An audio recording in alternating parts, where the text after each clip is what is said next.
I don't know if you're too familiar or been up there. I bought a place in Big Bear 6 months ago. I used for an Airbnb. Obviously, it's a really small market, but there's obviously like a lot of money going up there right now with buying places and fixing them up. With such a small market like that, I mean, obviously it's kind of a niche because it's a destinational area. Like, is that something to kind of like keep my attention on, or do I kind of put most of my effort into like around down here and stuff where I'm currently on?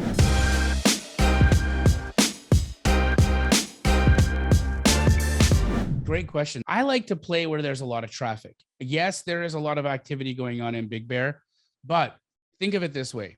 If you get a good opportunity in Big Bear, it's seasonal, first and foremost, right? So when people are up there doing work, when they're buying, when they're actually, there's only certain points of the year when they're going to be up there wanting to do a project anyways, right? Secondly, it's not like they're up there doing volume projects. They're doing one-offs or they're doing a couple here, so it's, you don't have a big plethora of buyers constantly hanging out there just waiting for an opportunity.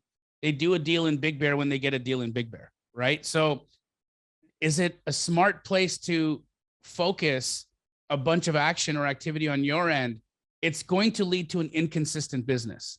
Now, what you can do is have Big Bear be one of your markets and have agent outreach be one of your methodologies that you use. And you could have agents in Big Bear just be one of the, like if you spent an hour a week contacting agents in Big Bear, great.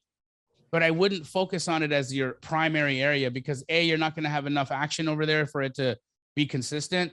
And B, you're going to find that some days you're going to find some great deals up there, but you may not have a buyer available just because of the time of the year or because there's just, maybe it's just in one of those areas that's too far or it's harder for an investor to get out there and do the work, right? So I like to play where there's a lot of traffic, where there's a lot of action, a lot of activity going on. Okay, perfect. Yeah, that works for me. Like keep it in my backyard. I like it.